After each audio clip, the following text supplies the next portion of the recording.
पुराने वक्तों की बात है। खालिद नाम का एक गरीब आदमी रोजी तलाश करने के लिए दूसरे गांव की तरफ निकल खड़ा हुआ। उसके साथ वह सारा माल था जो उसने अपनी जमीन जायदाद बेचकर जमा किया था। घूमते घूमते वह भीमगढ़ नाम के गांव पहुंच गया। इस गांव में उसका कोई ठिकाना न था। चलते चलते उसे एक टूटी फूटी झोंपड़ी नजर आई। लग रहा था इसमें कोई नहीं रहता। अगर ऐसा ही है तो मैं इसी झोंपड़ी में रह लूंगा। जब तक मुझे रोजगार नहीं मिलता मुझे कुछ दिन यही बिताने होंगे। खालिद अपनी पैसों भरी थैली वहां नीचे रखकर थोड़ी देर आराम करता है। अब काफी देर हो गई है। लगता है वाकई इसी झोंपड़ी में कोई नहीं रहता।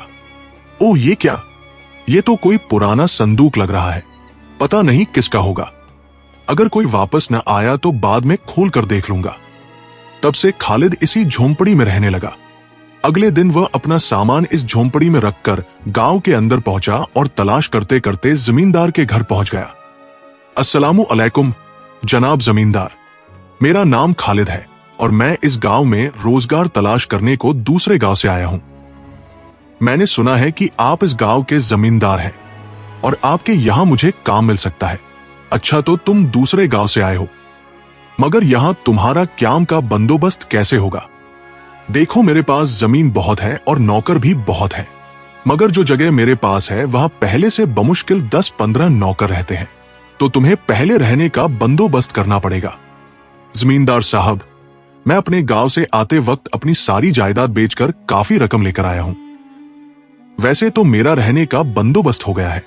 गांव के बाहर एक पुरानी झोंपड़ी है, उसी में मैं रह रहा हूं। कुछ दिनों में थोड़ी सी जमीन लेकर घर भी बनवा लूंगा। अच्छा, तो तुम उसी पुरानी झोंपड़ी में रह रहे हो। उस झोंपड़ी में कई साल पहले एक बूढ़ा आदमी रहता था, मगर बाद में वो कहां चला गया मालूम नहीं। तब से उसका कोई पता नहीं। तुम्हारे पास तो पैसा है, फिर तुम रोजगार की तलाश में मेरे पास क्यों आए हो? अपना कोई व्यापार क्यों नहीं शुरू कर लेते? नहीं जनाब जमींदार, मेरे पास सिर्फ 485 सोने के सिक्के हैं, जो थोड़ी जमीन खरीदने और घर बनवाने में खत्म हो जाएंगे। इसके बाद तो मुझे काम करना ही पड़ेगा, इसीलिए मैं आपके पास आया हूं।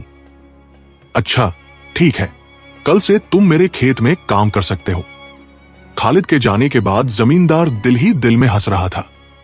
कौन इतना बेवकूफ होगा जो अपने साथ लाए पैसों के बारे में किसी से ऐसे बता दे? मुझे किसी तरह इस बेवकूफ का सारा माल उससे छीनना होगा। यही रात जमींदार अपने आदमियों को बुलाकर बोलता है, देखो मबीन और सईद, गांव में खालिद नाम का एक आदमी आया है जो कुछ दिन पहले हमारे गांव आया है, मगर आते वक्त वो अपने साथ बहुत सारा माल आया है। हम सोच रहे हैं कि इसी खालिद ने मेरे घर से पैसे चुरा लिए हैं। इस बात का झूठा इल्जाम लगा देंगे और गांव के मखिया से उसके घर की तलाशी लेने को कहेंगे, और मुझे ये भी पता है कि उसके पास कितना दौलत है। हम कल गांव में अफवाह फैला देंगे कि खालिद एक चोर है और इसका सारा माल छीन लेंगे। वाह सरकार, क्या दिमाग पाया है! वाकई आपकी अक्ल का तो कोई जवाब ही नहीं। अगले दिन गांव के चौराहे पर जमींदार, मखिया और दूसरे गांव वालों को बुलाया जाता है। सुनो सुनो गांव वालों और मखिया जी, कल रात मेरे घर में खालिद नाम का एक शख्स डकैतियां करने आया है जो इस गांव का बिल्कुल नहीं है, और मैंने उसे अपने घर की सारी बातें बता दी और अपने पास काम भी दे दिया था, और उसी रात वो मेरे घर में घुसकर चोरी कर गया है। पर जमींदार जी, भला दूसरे गांव के शख्स को तुम्हारे तिजोरी में रखे पैसों का कैसे पता चल गया? मखिया जी, मेरा भोलापन मार खा गया। कल रात वो खालिद मेरे घर पर काम ढूंढने के बहाने आया था। बेचारा अपनी गरीबी की कहानी सुना रहा था और मुझे उस पर तरस आया, और मैंने उसे अपनी सारी बातें बता दी और उसे अपने यहां काम भी दे दिया, और उसी रात उसने चोरी की है। पर क्या तुम्हें पता है ये खालिद जिसके बारे में तुम मुझसे बात कर रहे हो वो कहां हो सकता है? हाँ मखिया जी, हमें पता है वो कहां रहता है, मगर उसे मालूम नहीं कि उसने मेरे घर में चोरी की है। इस बात की मुझे खबर है और मेरे पास ये पक्की इतला है कि वो कुछ दिन इस गांव में रुककर आपके घरों से भी चोरी करेगा और गांव के कुछ अमीर किसानों को भी लूटेगा। बहुत शातिर चोर है वह। मैं दावे के साथ कह सकता हूं कि उसने मेरे घर में घुसकर 485 सोने के सिक्के चुरा लिए हैं। अगर हम जल्दी उसके घर जाकर तलाशी न ले तो शायद वह सारा माल कहीं और छिपा दे। अच्छा, तो ये बात है, चलो जल्दी चलते हैं, अभी उसे जाकर अच्छा सबक सिखाते हैं। तभी उस चोर की अक्ल ठिकाने आएगी। तभी सब गांव वाले और मखिया जमींदार के साथ खालिद की झोंपड़ी के बाहर पहुंच जाते हैं। एक चोर के बच्चे, बाहर आ, वरना दरवाजा तोड़कर अंदर आना पड़ेगा। बाहर आ जल्दी। उफ, सुबह सुबह इतनी जोर से कौन चिल्ला रहा है, देखना पड़ेगा। खालिद घर के बाहर आता है। इंतजार करें, इंतजार करें। आप लोग इतना क्यों चिल्ला रहे हैं? उस झोंपड़ी में कोई रहता ही नहीं था, इसलिए मैं कुछ दिन के लिए उसी में रह रहा हूं। मैं दोपहर तक चला जाऊंगा। क्या हम सब तुम्हें बेवकूफ समझ रहे हैं, जो हम तुमसे इस टूटी पुरानी झोंपड़ी के बारे में पूछ रहे हैं? तुम इस गांव में घुस आए हो और तुमने जमींदार के घर में चोरी की है। चोरी? मैंने क्या? नहीं साहब, मैंने कोई चोरी नहीं की। अगर चाहें तो आप जमींदार साहब से पूछ लीजिए। मैं तो आपके यहां नौकर की नौकरी के लिए आया था। मैं चोरी क्यों करूंगा? अब इतना ड्रामा बंद करो। मुझे मालूम है तुमने ही मेरे घर से चोरी की है। मैं पुख्ता दावा कर सकता हूं कि तुम्हारे पास मेरे 485 सोने के सिक्के हैं। जमींदार साहब, आपको तो ये बात मैंने ही कल बताई थी कि मेरे पास 485 सोने के सिक्के हैं। देखो कैसे चोर अपनी सफाई दे रहा है। चोरी तो चोरी, ऊपर से झूठी सफाई। मखिया साहब, फौरन उसके घर की तलाशी लीजिए। ये बहुत शातिर चोर है। चलो सब लोग उसके घर देखो, कहीं सोने के सिक्के मिलेंगे या नहीं। जी मखिया साहब, चले सब लोग। मगर मखिया साहब, मेरी बात तो सुन लीजिए, मैंने चोरी नहीं की। गांव वाले खालिद के घर की तलाशी लेते हैं तो वही थैली जिसमें खालिद ने सोने के सिक्के रखे थे मिल जाती है। लो मखिया साहब, उसके घर में बहुत सारे सोने के सिक्के मिले हैं। क्या? तो खुद को गरीब कहकर बैठा था। फिर ये इतने सिक्के कहां से? नहीं मखिया साहब, ये पैसे मैंने अपनी सारी जमीन और जायदाद बेचकर जमा किए थे और नई जिंदगी की तलाश में यहां आया था। देखो कैसे झूठी सफाई दे रहा है। अब देखते हैं झूठ बोल रहा है या सच। अगर उसके पास 485 सिक्के मिले तो तेरे लिए खैर नहीं। गांव वाले सिक्के गिनने लगते हैं। हाँ जमींदार साहब, इसमें तो 485 सिक्के ही हैं। देखा, चोर पकड़ा गया। मतलब ये सारा माल जमींदार साहब का है। नहीं मखिया साहब, आपकी यहां गलतफहमी हो रही है। लगता है ये जमींदार की सोची समझी साजिश है। वह मेरा माल मुझसे छीनना चाहता है। अब बस नौजवान, तुम्हारी चोरी साबित हो गई है। खैर कहो कि तुम पर अभी तक तशद्दुद नहीं हुआ। आज रात तक इस गांव से दूर चले जाओ और कल यहां मत दिखना। अगर आए तो लोग तुम्हें जिंदा नहीं छोड़ेंगे। ये कहकर सब लोग वहां से चले जाते हैं। ए अल्लाह, मैंने किसका बुरा किया है कि आज मेरे साथ ये सब हो रहा है? खालिद सोचता है और जोर से रो पड़ता है। रोते रोते उसकी नजर संदूक पर पड़ती है। अरे, मैं तो उस संदूक को खोलना ही भूल गया। देखता हूं उसमें कुछ मिल जाए। कुछ अच्छा मिल गया तो बहुत मदद हो जाएगी। जैसे ही खालिद ने उस संदूक को खोला, एक रोशनी बाहर निकल आई और संदूक से एक गहरी आवाज आने लगी। देखो खालिद, मुझे तुम्हारी हालत का इल्म है। इस वक्त तुम बहुत परेशान हो क्योंकि तुम्हारे साथ धोखा हुआ है, जैसे मेरे साथ हुआ था। फिर आप कौन हैं और आप उस संदूक के अंदर क्या कर रहे हैं? मैं इस गांव का पुराना मखिया हूं। कुछ साल पहले की बात है, जब मैं इस गांव का मखिया था और मेरा बच्चा छोटा था। तब उसी जमींदार ने मुझे धोखा देकर मेरी कई जमीनें अपने नाम करा ली और मुझे मारकर उस संदूक में बंद करके दरिया में फेंक दिया था। मगर उस वक्त मैं मर नहीं गया था। मेरी रूह अभी भी उसी संदूक में कैद थी। बहते बहते वह संदूक कुछ चोरों के हाथ लगा। वे चोर संदूक उठाकर जंगल ले गए, मगर जैसे ही उन्होंने संदूक खोला, उन्हें सिर्फ मेरी लाश मिली। कई महीने ऐसे ही गुजर गए। कुछ दिन बाद वहां से एक साधु गुजरा। उसने तुरंत मेरी बेचैन रूह को पहचान लिया और मुझे संदूक से बाहर निकलने का हुक्म दिया। उस साधु को पहले ही सारी आत का पता था। कायनात की भलाई के लिए तुम्हें इस दुनिया से जल्द निजात पाना होगा, मगर चूंकि तुम एक अटकी हुई रूह हो, तुम्हें आजाद करने के लिए किसी मेहनती और ईमानदार आदमी की जरूरत होगी। दिल से साफ और नियत से पाक ऐसा शख्स चाहिए होगा।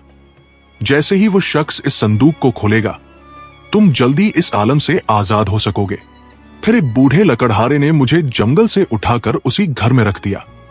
कुछ साल पहले ही वह बूढ़ा लकड़हारा बीमारी के कारण फौत हो गया। अब लगता है वो वक्त आ गया है। तुम ही हो जो मुझे इस दुनिया से आजाद करा सकते हो। अच्छा, मगर तुम्हारी रूह को किस तरह सुकून मिलेगा? सुकून के लिए मुझे उस जमींदार का अंजाम देखना होगा। उसने मेरे जैसे कई लोगों को बेवकूफ बनाया है, जिस तरह आज तुम्हें बेवकूफ बनाया गया है। मगर एक मसला है, मैं चाह कर भी उस संदूक से दूर नहीं जा सकता। इसीलिए मुझे तुम्हारी मदद दरकार है। कैसी मदद चाहिए आपको? मैं करने के लिए तैयार हूं। मुझे भी अपना माल इसी जमींदार से वापस चाहिए। तुम्हें इस जादुई संदूक के सामने अपनी ईमानदारी साबित करनी होगी। तुम्हें अपनी सच्चाई साबित करने के लिए 3 नेक काम करने होंगे। ठीक है, फिर मैं दूसरे गांव जाकर लोगों की मदद करूंगा और अपनी ईमानदारी, सच्चाई और नेक अमाल के जरिए वापस आकर सबूत दिखाऊंगा। अच्छा, पर तुम जल्दी लौटना, क्योंकि ये जमींदार इस गांव के मखिया के खिलाफ भी बड़ी साजिश रच रहा है। हाँ, ठीक है, मैं जल्दी लौट आऊंगा। खालिद सूरज निकलने से पहले ही दूसरे गांव की तरफ निकल पड़ता है। वो बहुत दूर चलने के बाद एक गांव की सरहद के करीब पहुंच जाता है। लगता है मैं दूसरे गांव पहुंच गया। देखते हैं मैं क्या कर सकता हूं। कुछ देर चलने के बाद खालिद एक मस्जिद के पास पहुंच जाता है। थोड़ा विराम लेकर वह मस्जिद के बाहर कुछ देर बैठकर आराम करने का इरादा करता है। इसी वक्त वह देखता है कि एक बूढ़ा बुजुर्ग मस्जिद की तरफ आ रहा है, जिसके पैरों से खून बह रहा था। बाबा, आपके पांव से खून बह रहा है, आपको तकलीफ नहीं हो रही? बेटा, मैं क्या करूं? मैं बहुत गरीब हूं। मैं इतना बूढ़ा हो गया हूं कि अब कोई काम भी नहीं कर सकता। बस इसी मस्जिद में रहता हूं और यहां वहां भीख मांग कर गुजारता हूं। पैरों में कंकर और कांटे चुभ गए हैं, इसलिए ऐसे हो गए हैं। ठीक है बाबा, तो ये काम कीजिए, आप मेरी ये चप्पल पहन लीजिए। मैं कोशिश करूंगा काम करके अपने लिए दूसरी चप्पल ले लूंगा। सच में बेटा, तुम बहुत नेक हो। आज कई लोगों ने मेरी तरफ देखा मगर किसी ने मदद नहीं की। तुम पहले हो जिसने मेरी तकलीफ समझी। अल्लाह तुम्हारा भला करे बेटा। खालिद अपनी चप्पल वही बूढ़े बुजुर्ग को देकर आगे बढ़ जाता है। चलते चलते वो कुछ फासले पर देखता है कि एक दरवेश पेड़ के नीचे बैठा है जो बेहाल लग रहा है। अस्सलामु अलैकुम दरवेश साहब, अल्लाह आपका भला करे। कहो बेटे, क्या समस्या है तुम्हें?